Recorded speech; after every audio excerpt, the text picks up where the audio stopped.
عارف لأن اتحادية ما تبغوا تسمعوا مني هذا الكلام. ليش تنصفهم؟ ليش تعطيهم حقهم؟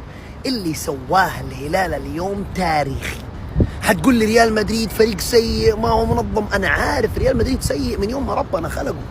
ريال مدريد كذا سيء، كان بيجيب البطولات هو سيء، بس كان يغلب أوروبا كلها هو سيء بنفس الأسلوب والطريقة بكرة أنشيلوتي دي.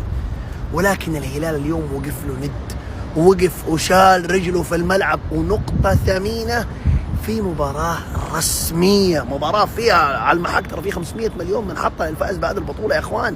ريال مدريد مو داخل يلعب، مع ذلك الهلال لاعبه كأنه الفيحة اليوم، حشر مرمى واحد وصقع فيه في كل مكان.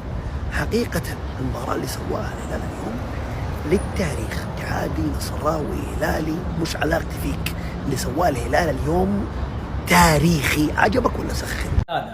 لا حقيقي لا، اتركوا عنكم التعصب، اتركوا عنكم الكراهية، اتكلموا بحق يا اخوان. والله العظيم الهلال قدم مباراة اسطورية، قدم مباراة للتاريخ. انت تتكلم عن 90 دقيقة منها فرص، منها استحواذ، منها تضييع، منها تسجيل، منها لمسات وابداع داخل ارضية الملعب. وضد مين؟ ضد ريال مدريد يا اخوان. صراحة بكل امانة بصمة انزاغي واضحة على لاعبين الهلال في اول مباراة. تتكلم عن لياقة ام عن شغف اللاعبين وهم داخلين ارضية الملعب ويبغون المباراة يا شيخ بشغف.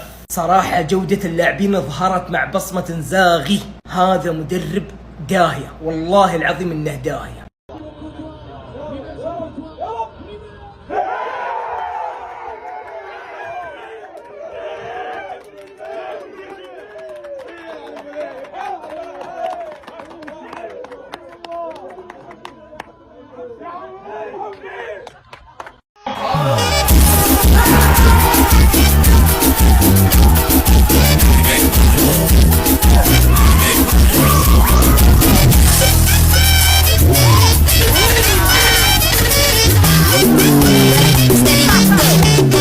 هيدا هو توفان مدريد فلتنا فيه، هيدا هو توفان مدريد فلتنا فيه باول شوط قدام الهلال.